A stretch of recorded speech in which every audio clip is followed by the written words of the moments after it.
Tuhan. Puji Tuhan. Pada kesempatan siang hari ini kita bersyukur kepada Tuhan karena kebaikan dan kemurahannya bagi kita.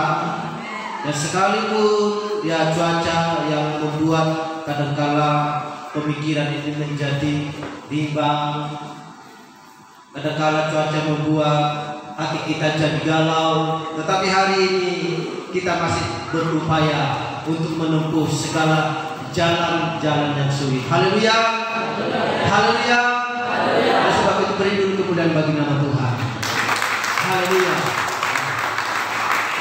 Terpujilah nama Tuhan pada kesempatan siang hari ini. Biarlah kiranya kuasa Tuhan tetap menyertai kita, menuntun kehidupan kita sampai diberinya kita tetap pengertian, pemahaman dan roh yang daripada Allah. Dan juga saya menyapa, saya perhatikan ada wajah baru. Selamat datang, Amang. Tuhan memberkati di tempat kita ini. Kita yang menjadi kitab favorit. Jadi oleh sebab itu, ya, tapi bukan berarti kita tidak menyukai kitab yang lain. Tetapi sama-sama kita menyukai setiap isi Alkitab. Haleluya. Karena itu adalah firman, baik itu firman menegur, baik itu firman menasihati, baik firman itu mungkin menyanjung, baik firman itu memberkati kita. Tetapi hari ini kita mau belajar dan sungguh-sungguh apa yang ditulis oleh firman Tuhan. Kita lihat dulu dalam Alkitab kita, dalam kitab Ayub.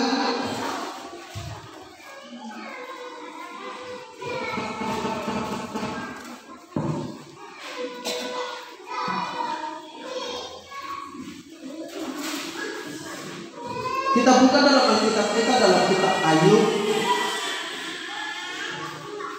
Di sana kita akan simak ayat demi ayat untuk mengetahui lebih detail cerita di dalam kisah Ayub ini.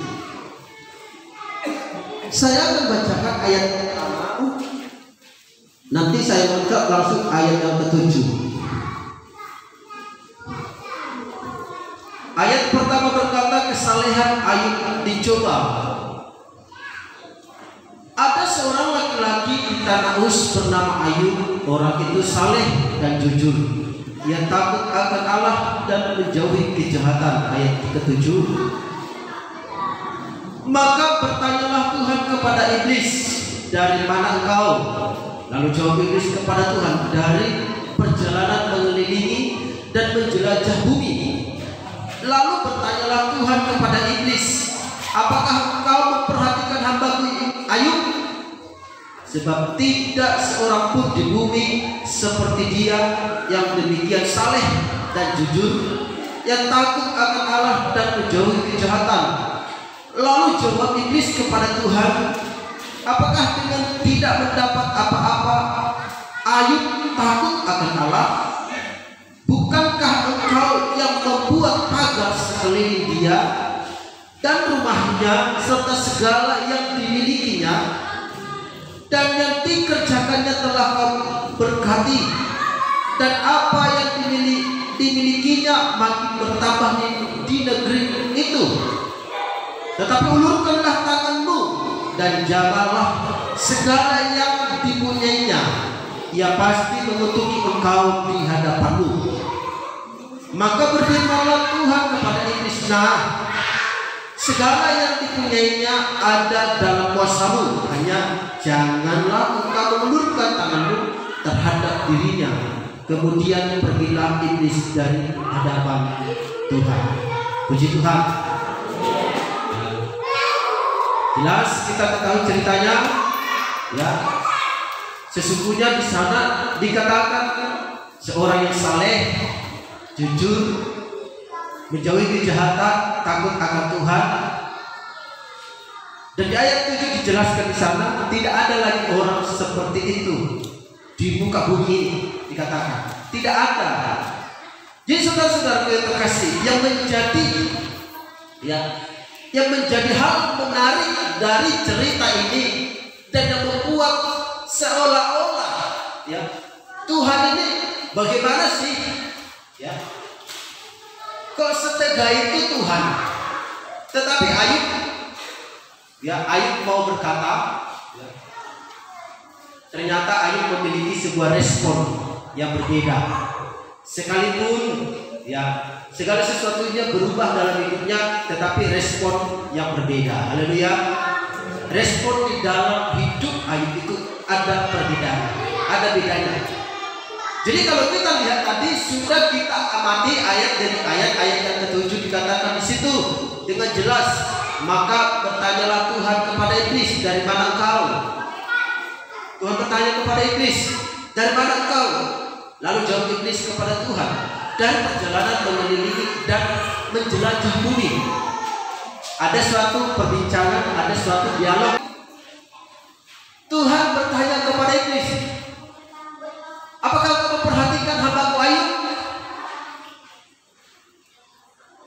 Lalu selanjutnya dikatakan di situ, sebab tiada seorang pun di bumi seperti dia yang demikian saleh dan jujur, yang takut akan Allah dan menjauhi kejahatan. Ternyata saudara-saudara yang terkasih dalam nama Tuhan Yesus Kristus, kalimat dikata, apakah kau memperhatikan hamba-Ku Ayub? Ternyata segala sesuatu yang terjadi dalam hidup Ayub ini, ternyata Tuhan tanyakan kepada iblis, apakah kau memperhatikan hamba-Ku Ayub? Dan memang tidak ada jawaban daripada iblis pada waktu ditanya Tuhan. Lalu setelah itu ayat yang ke-8, 9, lalu jawab iblis kepada Tuhan. Akhirnya iblis menemukan sebuah cara, bagaimana caranya supaya si Ayub ini jauh daripada Tuhan. Apakah dengan tidak mendapat apa-apa Ayub takut akan Allah? Apakah Ayub itu kalau tidak kau berkati tetap juga takut akan Allah? Itulah pengertian mudahnya. Apakah kalau Abraham si Lot ini kalau tidak kau berkati tetapkah dia memuji engkau? Jadi situ dikatakan dengan jelas, ya. Perlu kita perhatikan di sana ayat ini dikatakan firman Tuhan. Apakah dengan tidak mendapat apa-apa Ayub takut akan Allah? Bukankah engkau yang membuat pagar sekeliling dia dan rumahnya serta segala yang dimilikinya? Apa yang dikerjakannya telah kau berkati, dan apa yang dimilikinya makin bertambah di negeri ini. Jemaat Tuhan, sesungguhnya iblis tahu siapa yang taat akan Tuhan. Haleluya. Iblis tahu, dan bukan hanya Tuhan yang tahu saja, iblis juga tahu. Buktinya apa dikatakan di situ? Bukankah engkau yang membuat pagar sekeliling dia? Bukankah engkau yang membuat pagar di sekeliling dia, membentengi hidup Ayub?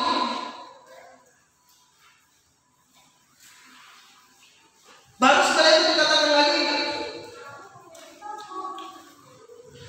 dan rumahnya, membentengi rumahnya, memagari rumahnya, serta disitu dikatakan segala yang dimilikinya. Segala yang dimilikinya, apa yang dikerjakannya telah kau berkati, dan apa yang dimilikinya semakin bertambah di negeri itu. Jemaat Tuhan yang dikasihi oleh Tuhan, orang yang taat Tuhan, orang yang takut akan Tuhan, orang yang menjauhi kejahatan, orang yang senantiasa hidup di dalam Tuhan, tidak perlu lagi repot-repot untuk berbicara hal materi, tidak lagi perlu lagi repot-repot. Arti kata tidak lagi perlu repot di sini artinya bukan berarti tidak kerja lagi, bukan. Tetapi tidak repot ini di sini artinya tidak usah lagi bagaimana caranya supaya tidak dimakan hama, bagaimana caranya supaya tidak dimakan belalang pelompat, bagaimana caranya supaya tidak dimakan belalang pengiring, belalang pelahap. Tidak lagi itu yang dipikirkan. Karena apa? Karena ternyata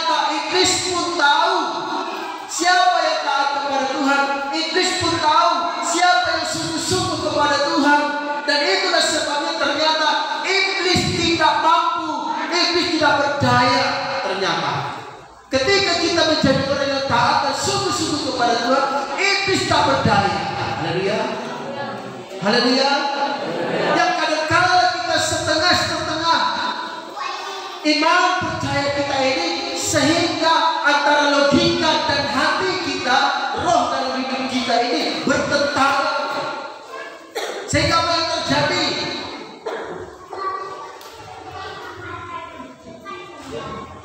Iblis dengan mudahnya masuk, merusak pemikiran, merusak hati, merusak dalam setiap tindakan kita, perbuatan kita, dirusak semuanya. Oleh sebab itu, saudara-saudara terkasih, ternyata iblis jelas-jelas tahu siapa orang yang taat itu. Nggak perlu kita tunjuk-tunjukkan kepada orang, oh saya mau beri lebih, saya menjadi orang, mau jadi panutan. Nggak usah. Cukup saja Tuhan yang tahu, bahkan simbolis pun tahu. Iblis juga tahu itu. Nggak usah kita tunjuk-tunjukkan. Kalau berbuat kepada Tuhan, berbuatlah dengan segenap hati, seperti hari Jumat kemarin. Saya singgung ke sana, berbuat seperti untuk Tuhan, bukan untuk manusia. Dan oleh sebab itu apa yang dikatakan firman Tuhan selanjutnya di sini dikatakan, lalu iblis berkata, iblis mencobai Tuhan. Ingat, sebelum kasusnya Yesus di padang gurun dicobai 3 kali. Ternyata dalam kitab Ayub ini juga Tuhan sudah dicobai oleh iblis. Apa dikatakan situ? Tetapi ulurkanlah tanganmu dan jamalah segala yang dipunyainya. Ia pasti mengutuki engkau di hadapanmu. Dicobai Tuhan.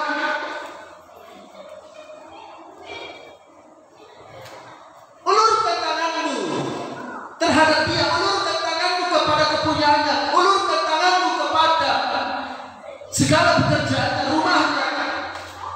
Pasti dia akan mengutuk engkau. Itulah yang dikatakan iblis. Bayangkan iblis mencoba Tuhan. Jadi Tuhan tidak pernah memberi kita pencobaan. Haleluya. Haleluya.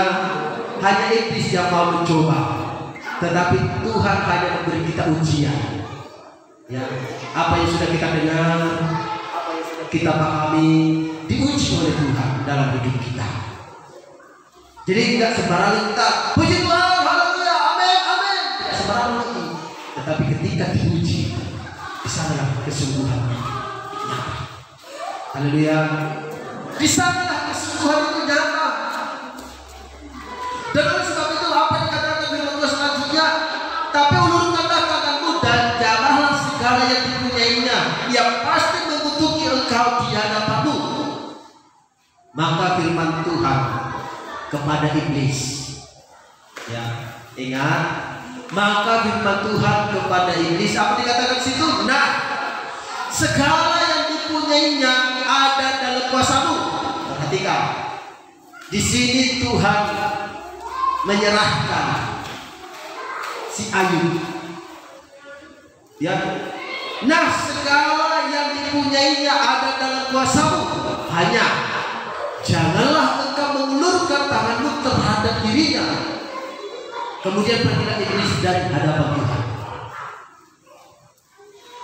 Nah, sekarang segala kepunyaannya miliknya menjadi kepunyaaanmu, dalam kuasamu, dalam tanganmu, kata Tuhan kepada iblis. Tapi hanya satu yang tidak boleh, itulah nyawa, itulah hidup. Ayub itu jangan kau sentuh dia. Lalu setelah itu apa yang terjadi? Ayat yang ke-13, apa yang terjadi? Pada suatu hari ketika anak-anaknya yang lelaki dan yang perempuan makan dan minum anggur di rumah saudara mereka yang sulung, datanglah seorang pesuruh kepada Ayub dan berkata, sedang lembu sapi membajak dan keledai-keledai tidak makan rumput di sebelahnya. Datanglah orang-orang Seba menyerang dan merampasnya serta memukul penjaganya dengan mata pedang. Hanya aku sendiri yang luput sehingga sehingga dapat memberitahukan hal itu kepada Tuhan. Sementara orang itu berbicara, datanglah orang lain dan berkata, api telah menyambar dari langit dan membakar serta memakan habis kambing domba dan penjaga-penjaga. Hanya aku sendiri yang luput sehingga dapat memberitahukan hal itu kepada Tuhan. Sementara orang itu berbicara, datanglah orang lain dan berkata, orang-orang Kasdim membentuk 3 pasukan lalu menyerbu unta-unta dan merampasnya serta memukul penjaganya dengan mata pedang. Hanya aku sendiri yang luput sehingga dapat memberitahukan hal itu kepada Tuhan. Sementara orang itu berbicara, datanglah orang lain dan berkata, anak-anak Tuhan yang lelaki dan yang perempuan sedang makan dan minum anggur di rumah saudara mereka yang sulung. Maka tiba-tiba angin ribut bertiup dari seberang pada gurun rumah itu, dilandanya pada 4 penjuru dan roboh menimpa orang-orang muda itu sehingga mereka mati. Hanya aku sendiri yang luput sehingga dapat memberitahukan hal itu kepada Tuhan. Yang menjadi pertanyaannya dari pembacaan ini, yang menjadi pertanyaan dan pembacaan ini apa? Bagaimana dengan kita? Sampai di mana keyakinan kita? Sampai di mana iman kita? Dan sampai di mana Tuhan berkata tentang pengiringan kita kepada Tuhan? Tuhan sudah mengakui di ayat ke-7, tidak ada lagi orang seperti dia di muka bumi ini. Diperhatikan dari sejaman itu tidak ada lagi. Namun kenapa? Ingat, kena kutuk dan kena uji itu berbeda. Ya, kena kutuk dan kena uji itu berbeda. Kena kutuk itu adalah orang yang tidak mau melakukan, dia akan kena kutuk. Tetapi yang kena uji itu adalah mereka yang sudah taat dan setia kepada Tuhan. Ternyata Tuhan izinkan hal seperti ini. 4 perkara diperhadapkan dalam hidupnya. Bahkan sampai yang paling berharga dalam hidupnya adalah anak-anaknya. Jemaat Tuhan saya kasih dalam nama Tuhan Yesus Kristus. Lalu apa ayat yang ke-20? Maka berdirilah Ayub lalu mengoyak jubahnya dan mencukur kepalanya, kemudian sujudlah ia dan menyembah. Artinya betapa sesungguhnya penderitaan itu luar biasa dalam hidupnya. Orang ini baru menyampaikan berita, baru disampaikan berita, datang lagi gembala yang lain yang menjadi penjaga, memberitahukan lagi, datang lagi. Tidak ada tempo. Karena firman Tuhan mencatat, baru saja berbicara, sudah datang lagi. Baru saja selesai berbicara, sudah datang lagi. Bertubi-tubi, maka dikatakan sebagaikan mata angin penjuru, ada 4 penjuru datang dalam hidupnya, mengempas hidupnya. Jadi hari ini kita terlalu sangat bersyukur kepada Tuhan, karena kita tidak sehebat ini Tuhan lakukan. Haleluya. Tidak sehebat ini Tuhan uji kehidupan kita. Seandainya Tuhan uji seperti ini kita, bagaimana kondisimu? Apakah kau masih tetap berdiri, ataukah mungkin seperti yang dikatakan, ya, yang dikatakan istrinya itu, tinggalkanlah Tuhanmu, gak usah lagi kau beribadah kepada Dia, gak usah lagi kau belajar taat kepada Dia. Toh juga hidup seperti itu, toh juga kita semakin melarat, toh juga hidup kita semakin menderita, toh juga kita seolah-olah bulan-bulanannya Tuhan. Ayat 21, inilah yang menjadi respon berbedanya Ayub. Katanya, dengan telanjang aku keluar dari kandungan ibuku, dengan telanjang juga aku akan kembali ke dalamnya. Tuhan yang memberi, Tuhan yang mengambil,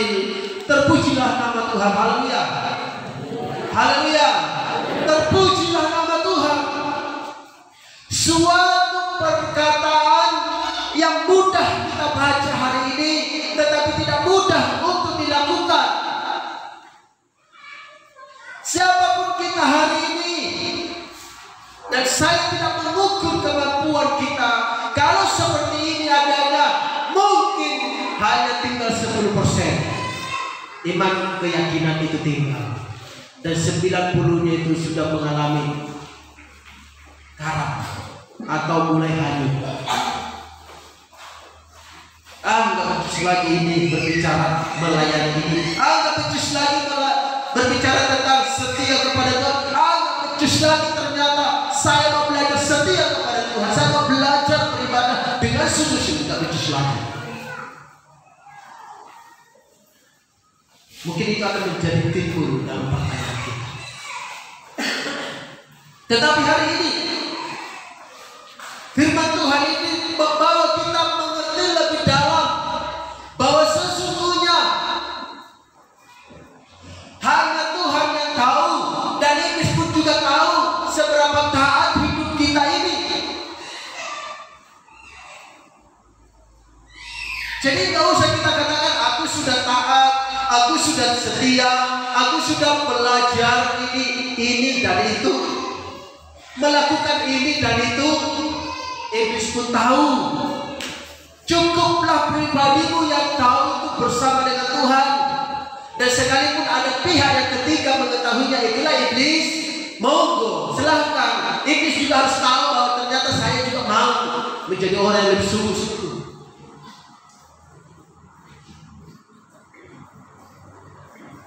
Kalau mungkin ada orang lain melihat teladan kita yang lebih baik itu, silahkan diikuti, silahkan, yang nggak apa-apa. Tetapi nggak diikuti pun nggak apa-apa. Tetapi sesungguhnya di sini Tuhan mau mengajarkan kita lewat kitab Ayub ini bahwa sesungguhnya Tuhan berbicara, dan ternyata iblis mengambil kesempatan di sana. Setiap firman yang kau dengarkan, di sana Tuhan berbicara dalam hidupmu, tetapi iblis pun mengambil kesempatan. Itulah makanya dikatakan bagaikan benih yang ditabur di pinggir jalan, lalu datang burung memakannya, habis sudah. Jadi tidak ada lagi firman yang mungkin engkau dengar hari ini lewat dari pintu warna biru sana, sudah hilang semuanya. Tidak ada lagi yang nempel, tidak ada yang lagi yang diingat, tidak ada lagi yang mau dikerjakan. Sudah, cukup hanya di ruangan ini, lewat pintu warna biru itu sudah hilang semuanya. Jadi oleh sebab itu saudara-saudara terkasih, itu yang disebut dengan benih yang tertabur di pinggir jalan. Belum lama ditaburkan, datang burung tekubur, datang burung beo, tak burung apapun itu, datang makan benih itu. Datang burung gagak, makan semuanya. Datang burung jalak, dimakan semuanya.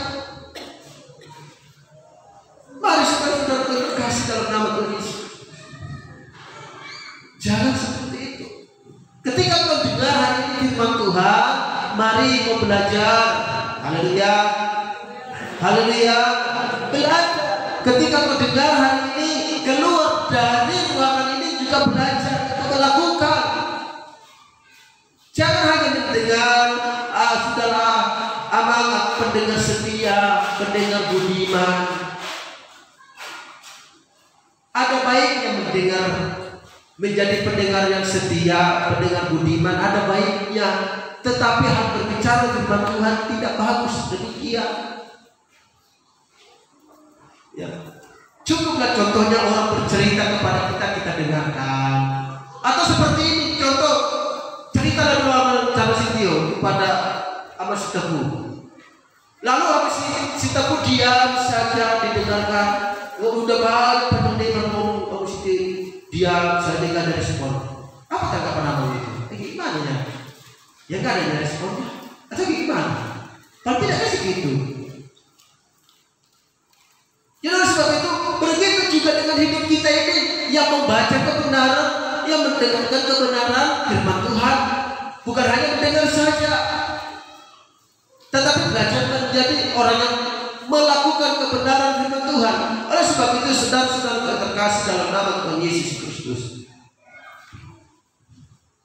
mari, kalau mungkin dunia, ya, kalau mungkin orang sekitar kita, lingkungan kita, tetangga kita, ketika mereka menjadi orang-orang yang sungguh-sungguh datang kepada Tuhan, orang yang sungguh-sungguh mengikut Tuhan, tiba-tiba terjadi sesuatu hal di dalam hidupnya, lalu mereka undur. Kita sebagai anak-anak Tuhan harus memiliki sebuah respon yang berbeda. Berkata di ayat 21 tadi, dengan telanjang aku keluar dari rahim ibuku, maka dengan telanjang pula aku kembali. Tuhan mengambil, Tuhan yang memberi, terpuji nama Tuhan. Artinya apa? Ya sudahlah. Kalau seperti itu keadaannya, ya sudah dulu. Mungkin itulah dulu hari ini. Esok masih ada, besoknya masih ada. Harapan sungguh masih ada, masa depan sungguh ada, dan harapan tidak akan pernah hilang. Dikatakan Amsal misalnya, gak pernah akan hilang. Tetapi orang yang berharap kepada Tuhan, harapannya menjadi hilang, harapannya menjadi habis lenyap, itu bagi orang-orang yang tidak berharap penuh kepada Tuhan. Karena apa?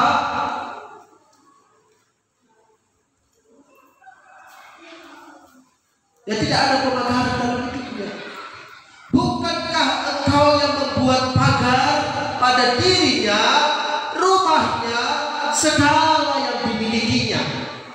Sudah lengkap ketika hari ini dalam hidup manusia. Tubuh kita, hidup kita, rumah kita, atau berbicara keluarga kita, rumah, seisi rumah atau rumah kita, rumah yang kita tempat tinggali, dan juga segala yang kita miliki, kepunyaan kita, dan kita, bisnis kita, usaha kita, ya, semuanya. Bukankah engkau yang membuat pagar? Cobalah dulu, ulurkan tanganmu,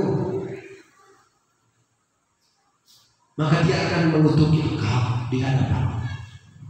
Itu yang dikatakan iblis. Hari ini jangan bangga iblis akan hal itu, tetapi kita mau mempermalukan iblis. Haleluya. Katakan kepada iblis, tapi bukan sampai kiri kanannya ya.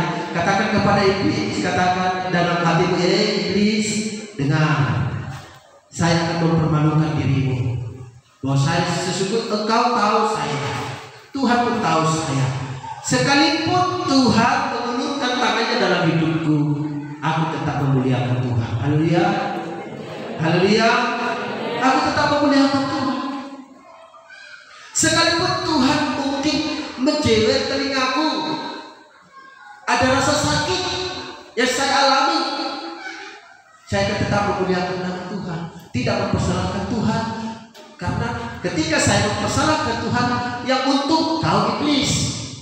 Katakan dalam hidupmu, ketika engkau tidak taat, ketika engkau tidak belajar untuk lebih baik dalam hidupmu, ada yang diuntungkan iblis, dan Tuhan rugi. Kenapa rugi? Gimana ya anakku ini kok gak bertumbuh-tumbuh hidupnya? Gimana ya anakku ini kok gak semakin hari semakin berubah dalam hidupnya? Tetapi hendaklah kita, ya, sekalipun tangan iblis itu panjang, tetapi firman Tuhan berkata tangan Tuhan bukan kurang panjang juga menolong. Sekalipun tajam telinganya iblis mendengar perkataan kita, lebih tajam lagi telinga Tuhan mendengar seruan kita. Haleluya. Haleluya. Lebih tajam lagi telinga Tuhan mendengar seruan kita. Bagaikan bangsa Israel yang di Mesir, telah dengar cerita mereka, teriak mereka, telah dengar dan sampai di telingaku. Oleh sebab itu Tuhan dengar. Sekalipun tajam pendengaran iblis, lebih tajam pendengaran Tuhan. Orang Tuhan yang menciptakan kita untuk kemuliaannya.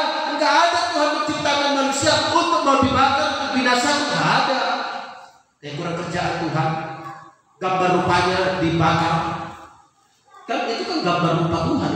Kita ini gambar rupa Tuhan. Tetapi itulah keinginan manusia. Jadi banyak mau hidupnya enak di api neraka itu daripada menderita sesaat di bumi ini. Memang sih kalau dipilih, mana lebih pilih menderita selamanya di neraka daripada menderita di bumi ini sesaat. Sebenarnya nggak sesaat sih sebenarnya di bumi ini. Kalau setiap terus sampai seumur hidup kita mengalami penderitaan, memang sebenarnya sesaat itu dibandingkan hukuman kekal itu sesaat. Tetapi sesungguhnya kita harus belajar, kita harus paham. Mari jemaat Tuhan yang saya kasihi dalam nama Tuhan Yesus, mari kita mau belajar.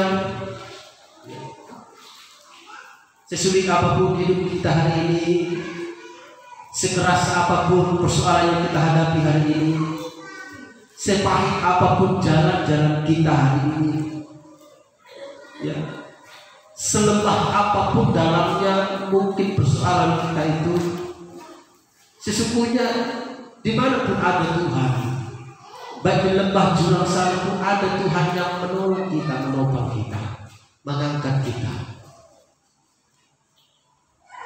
Jadi oleh sebab itu nggak ada lagi kita berkata, oh Tuhan tidak menolong aku. Sedangkan si Yeremia yang di Perigi itu, kalau zaman dahulu pernah saya lihat itu mesin kilang dari air. Jadi kita taruh beras di situ, ini akan dipukul sendiri oleh karena air. Penuh nanti tampungan airnya itu baru habis tuh, gitu. Seperti itulah terus dia menumpuk sendiri. Di Perigi, di tempat kilangan. Jadi oleh sebab itu saudara-saudara terkasih, bahkan Yeremia dia berseru dari tempat itu, ternyata Tuhan juga ada di sana. Dimanapun sebenarnya Tuhan itu ada, hanya saja kita terlalu cepat kita menilai Tuhan itu nggak ada dalam hidup kita. Terlalu cepat kita menilai Tuhan itu tidak ada dalam hidup kita. Sebenarnya sudah ada Dia dalam pribadi kita. Kemanapun kita pergi, kemanapun kita melangkah, Tuhan ada di sana. Oleh sebab itu saudara-saudara terkasih, jemaat Tuhan saya kasih dalam nama Tuhan Yesus. Hari ini mari benar firman Tuhan itu mengajarkan kita, ya, untuk kita lebih tenang, ya, apapun yang kita hadapi lebih tenang lagi menghadapinya. Jangan terlalu buru-buru, ya, menyelesaikan segala persoalan yang terjadi dalam hidup kita. Mungkin ujian-ujian Tuhan, bahkan cobaan-cobaan iblis yang diizinkan oleh Tuhan, mungkin Tuhan izinkan dalam hidup kita. Jangan terlalu cepat-cepat kita untuk menyelesaikan hal itu. Ikuti prosesnya, perjalanannya, sehingga menjadi indah. Maka ayat berkata dalam pasal 42 di sana dikatakan, hanya dari kata orang saja aku mengenal Tuhan. Artinya apa? Bukan berarti si ayat itu bukan berarti tidak kenal Tuhan. Orang ayat pertama saja dia orang Tuhan, menjauh kejahatan. Tetapi artinya apa di situ? Dari kata orang saja aku tahu bahwa Tuhan itu luar biasa. Dari kata orang saja aku tahu Tuhan itu dahsyat. Dan sana saja aku dengar bahwa Tuhan itu betul-betul pertolongannya ajaib. Orang kita tak pernah merasa. Yang baik-baik seperti itulah adanya. Orang bercerita, oh betapa luar biasa, Tuhan hebat sekali, Dia tolong hidupku. Kita hanya mendengar saja. Wah, kalau kita cemburu masih enak, kapan akunya seperti itu? Masih enak. Ini gak ada responnya. Kayak ngomong sama patung, gak ada respon. Betapa sungguh luar biasa Tuhan itu menyertai hidup saya. Dia tolong, bahkan pada waktu uang saya pun sudah habis, bahkan sudah nggak cukup lagi. Ternyata Tuhan bisa cukupkan untuk kebutuhan-kebutuhan. Ketika beras dalam tumpahan sudah mulai habis, padahal menunggu waktu dodosan masih lama lagi, seminggu lagi, 3 hari lagi. Dari mana ini? Tetapi tiba-tiba datanglah berkat dari tetangga. Kita nggak pernah merasakan seperti itu. Dari mana kita tahu Tuhan itu ajaib luar biasa? Oh, Tuhan itu luar biasa dalam hidup kami. Tuhan mencukupkan segala ekonomi kami. Engkau berkata Tuhan mencukupkan, padahal karena hasil panenannya sudah banyak. Bukan karena Tuhan mencukupkan di sana, hasil panenanmu sudah banyak. Engkau cukup itu per bulan-bulan. Itu bukan berarti Tuhan mencukupkan di sana. Memang sudah melimpah. Tuhan kalimat mencukupkan itu artinya sudah tipis uang ini untuk membeli beras dalam tempayan nggak ada. Padahal kebutuhan banyak. Tiba-tiba datang berkat, ada orang menghantar beras atau ada orang mengasih ini ya sedikit beras. Itu dia yang dinamakan Tuhan mencukupkan. Ya, bukan berarti saya katakan jemaat Tuhan yang sudah banyak dosanya, bukan berarti Tuhan tidak pelihara. Artinya yang saya mau bagi konsep ini adalah betapa sesungguhnya kita ini tidak memiliki lagi tentang keraguan, tidak memiliki lagi tentang kekhawatiran, tidak memiliki lagi tentang hal-hal dalam hidup kita ini yang berbicara keuangan. Kita tidak memikirkan hal itu lagi, tidak memusingkan hal itu lagi.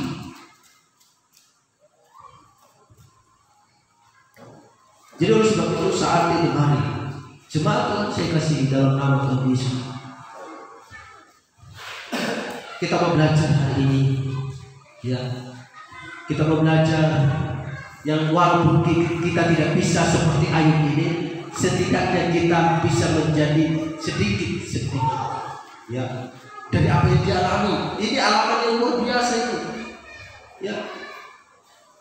Ibaratnya bisa dikatakan habis lenyaplah seluruh pengharapannya, habis lenyaplah bahkan seluruh tubuhnya sudah penuh dengan borok pun, tetap dia memuji Tuhan. Hari ini saya masih melihat kaum bapak masih ganteng-ganteng, kaum ibu masih cantik-cantik semuanya, tapi pas memuji Tuhan, aduh, kalah.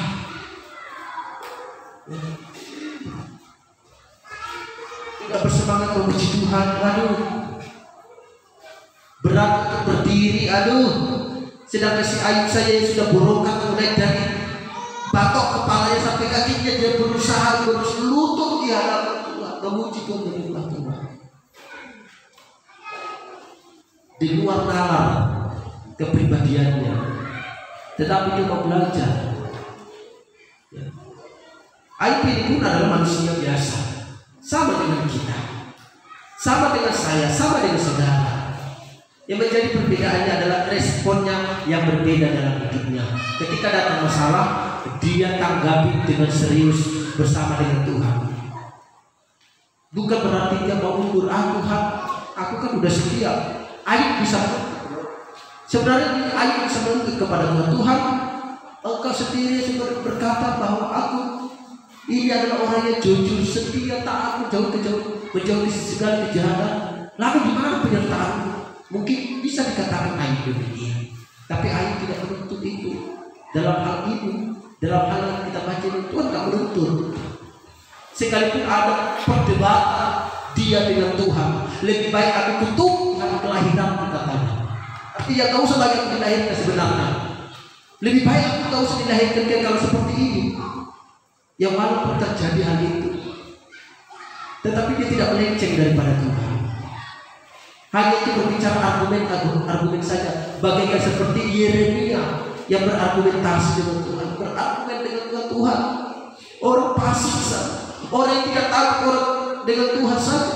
Kok mereka subur semuanya, hidup dengan mewah, penuh dengan tawa. Kenapa saya takut hidup saya penuh dengan seperti ini?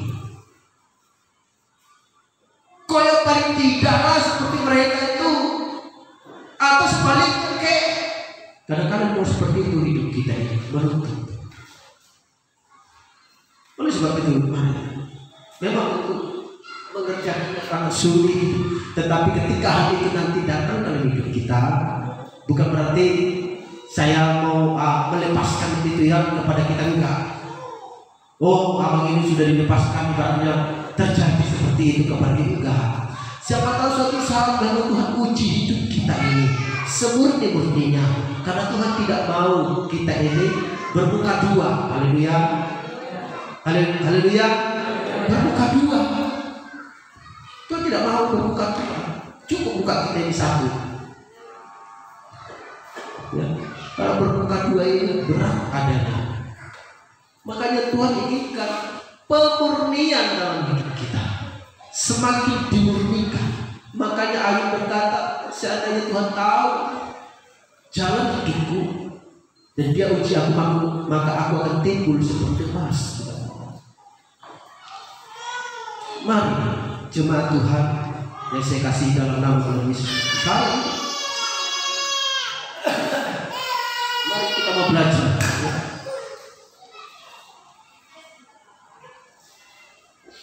Pada kesempatan siang hari ini mari kita mau belajar. Ketika Allah izinkan Ayub mengalami tragedi kehidupan, ketika Allah mengizinkan hal ini terjadi dalam kehidupan Ayub, lalu kita sebagai umat hari ini, sebagai umat Allah, kalau kita mengalami suatu persoalan, apa tindakan kita, apa respon kita? Apakah kita meninggalkan Tuhan, atau seperti Ayub, dia tetap setia dan bahkan dia mau menghadapi semuanya itu, dia hadapi itu bersama dengan Tuhan. Makanya itu berkata, bersama-Mu Bapa ku lewati semua. Enggak sanggup kita ini mengikuti perjalanan rohani. Enggak sanggup kita mau melakukan firman Tuhan tanpa Tuhan. Haleluya. Enggak sanggup kita, sadari diri kita ini enggak sanggup. Kadang-kadang saya pun berpikir, kalau saya pikir-pikirkan dengan kekuatan saya melayani hari ini, enggak sanggup saya. Ada begitu banyak terpah. Tapi saya mau belajar tetap teguh. Ya sekalipun udah sampai kadang-kadang udah mau oleh kayak gini, tapi saya mau berusaha kembalikan lagi. Bahkan udah mau hampir cabut ini juga, mau artinya mau tergeletak, tapi masih datang tangan ditahan, berusaha semaksimal mungkin. Dan itu bukan karena kekuatan otot kita ini, bukan, tetapi oleh karena Tuhan, oleh karena Roh Tuhan. Makanya Puji berkata, bukan gagah, bukan kuat, bukan gagah, tapi oleh Roh Tuhan. Bukan kuat dan gagah kita. Ya. Oke lah, mereka yang kekar menang. Ya. Bagaimana yang dengan yang kurus-kurus ini? Kalau yang kekar ya oke lah, menang lah dia dong. Contohnya kalau berbicara kekuatan otot yang diandalkan, bagaimana dengan orang-orang yang kurus? Berat mana ritalah orang-orang yang kurus ini. Bukan kuat dan gagah fisik, tapi kekuatan Tuhan dalam hidup kita. Oleh sebab itu, dengan kesadaran penuh dalam hidup kita, maka ingat, apapun yang kita alami, penuh dengan kesadaran kita ini,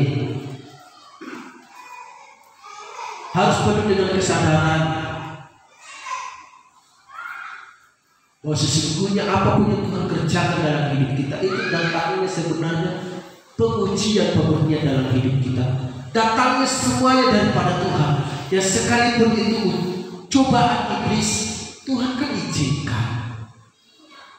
Jadi iblis tidak pernah dia bisa menghancurkan hidup kita ini, nggak bisa. Nggak bisa. Artinya si Ayub itu, kau kan yang membuat pagar dalam hidupnya, makanya dia aman. Kau kan yang membuat hidupnya tentram, makanya dia nggak terjadi apa-apa. Nggak bakalan ada terjadi dalam hidup kita ini tanpa sepengetahuan Tuhan. Haleluya. Haleluya. Siapa yang tahu jumlah rambutmu? Ada yang tahu jumlah rambutmu? Firman Tuhan berkata, sehelai rambut saja pun yang gugur Tuhan tahu. Artinya sedetail mungkin Tuhan perhitungkan hidup kita. Jadi jangan kita menganggap bahwa kita ini ditinggalkan Tuhan lah, Tuhan tidak perhatian lagi sama kita, Tuhan tidak lagi mau memberkati aku lagi, bukan. Hanya respon kita saja berbeda. Respon kita terhadap suatu persoalan itu berbeda. Kalau respon kita seperti Ayub ini, wah, lihat 2 kali lipat dia mendapatkan. Anaknya yang sudah mati itu dikembalikan Tuhan menjadi anak-anak yang lebih takut. Yang tadinya anak-anak mereka yang suka mabuk-mabukan, minum-minum tadi kan di atas itu, minum anggur bersama dengan orang lain. Tetapi ketika Ayub menjadi orang yang sungguh-sungguh di hadapan Tuhan, apa yang terjadi? Pemulihan terjadi 2 kali lipat. Anaknya menjadi anak yang lebih sungguh-sungguh taat kepada Tuhan. Makanya anak-anak si Yakub itu, perempuan itu siapa namanya? Pemuda-pemudi siapa namanya? Yemima, Kesia, sekarang kamu ya, itu mari mereka menjadi anak-anak yang takut akan Tuhan. Dan oleh sebab itu mungkin kita dialami, kita mungkin dibuat Tuhan badai terpaku dalam hidup kita ini datang. Sesungguhnya itu menetapkan kepada anak-anak kita ini menjadi anak-anak yang luar biasa. Haleluya. Mungkin anak-anak kita ini luar biasa nakalnya, tetapi kita yang menjadi prosesnya. Kalau kita menjadi orang tua yang takut akan Tuhan, ingat Tuhan pulihkan mereka juga. Enggak mungkin orang tuanya orang yang takut akan Tuhan sungguh-sungguh seperti Ayub ini, lalu anaknya menjadi anak yang terkenal perampok, anak yang terkenal pembunuhnya. Gak mungkin Tuhan izinkan hal itu. Kalau Tuhan izinkan itu, mungkin hanya segelintir Tuhan akan balikkan kembali. Mungkin akan Tuhan pakai dia seperti Rasul Paulus, menjadi penjahat ulung, menjadi pribadi yang lebih memenangkan jiwa. Mungkin seperti itu. Jadi jangan pandang apa yang kau hadapi hari ini, tetapi pandanglah hari esok yang apa yang akan Tuhan sediakan. Haleluya. Haleluya. Jangan pandang hari ini apa yang kau hadapi, tapi lihatlah hari esok apa yang Tuhan sediakan dalam hidupmu. Jangan terlalu mau cepat dulu kita ini. Sedangkan yang berjalan kaki saja sudah kita dilelahkan, apalagi dengan orang yang berlari. Enggak mungkin. Berjalan saja kita sudah dilelahkan, apalagi mau berlari. Mari hari ini firman Tuhan datang hidup kita. Kiranya firman Tuhan memberkati. Ya, firman Tuhan ini memberkati hidup kita. Haleluya. Haleluya. Firman-Nya, dan saya undang kita naikkan pujian dulu kepada Tuhan. Engkau ada bersamaku. Karena kita rindu Tuhan mau selalu ada bersama kita. Dan itu sebenarnya jangan kita izinkan kalimat-kalimat Tuhan gak ada bersamaku. Sesungguhnya Tuhan ada bersama dengan kita. Oleh sebab itu hari ini, ya, hari ini siapkan hatimu, ya, dan mari kita mau nyanyikan pujian ini kepada Tuhan.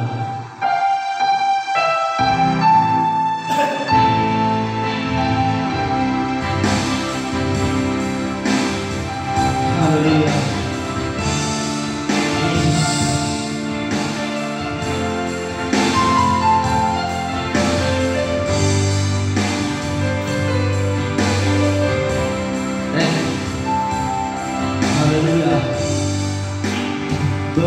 Bersamaku Bapa,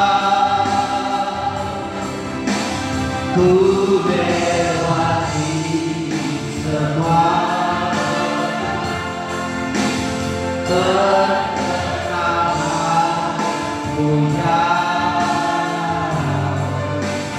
teguhkan hatiku.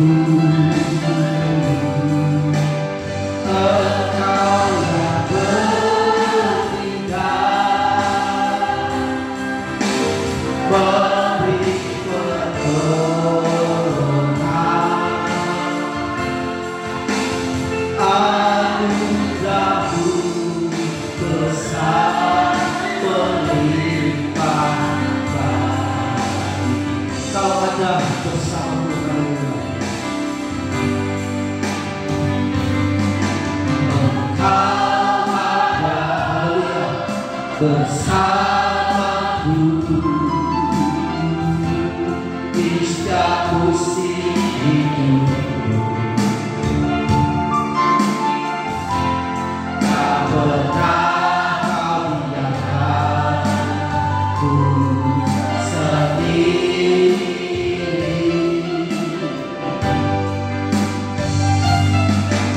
Kekuatan di jiwaku adalah bersamamu. Tak pernah ku ragukan. Sekali lagi, Engkau ada bersamaku. Haleluya.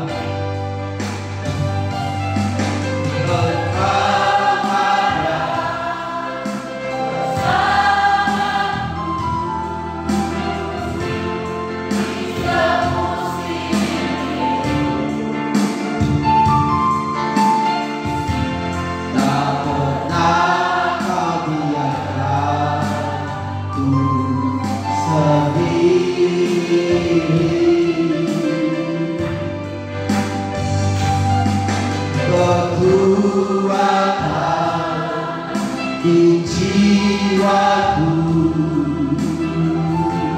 adalah bersamamu. Tak pernah kau biarkan kasihku bersamamu. Bersamamu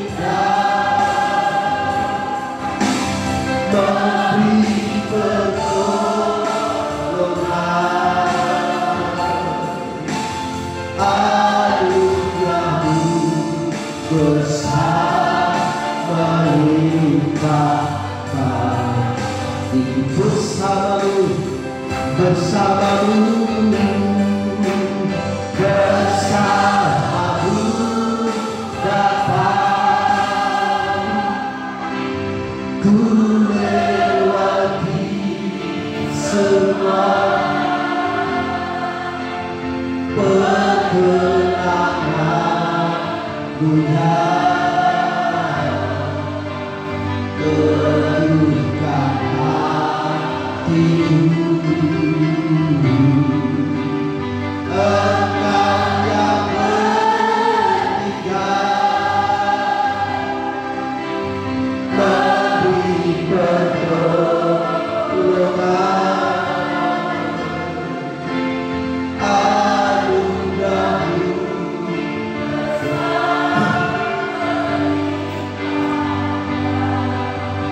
Anugerah-Mu besar, anugerah-Mu besar melimpahkan hidup. Anugerah-Mu besar,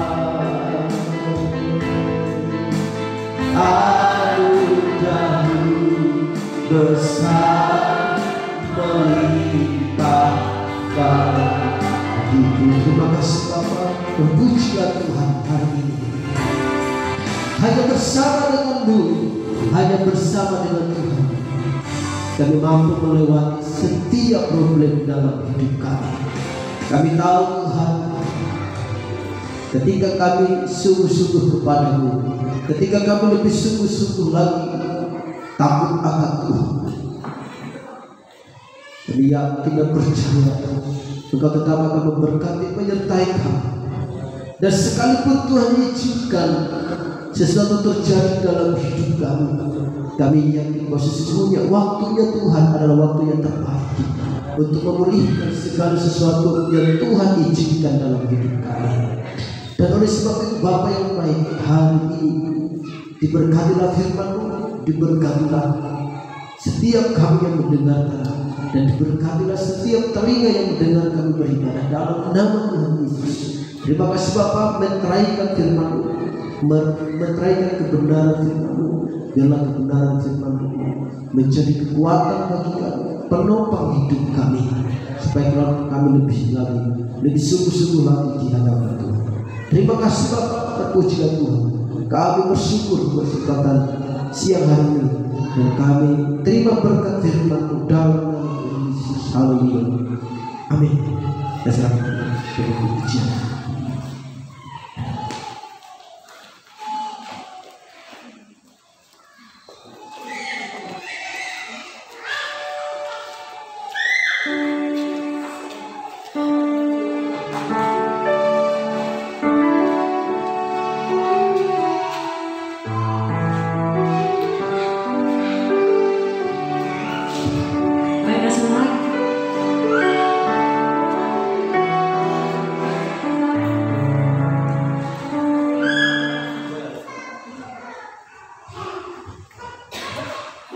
Dan sudah mengingatkan kita, bahkan memberkati hidup kita di siang hari ini. Dan biarlah kita sebagai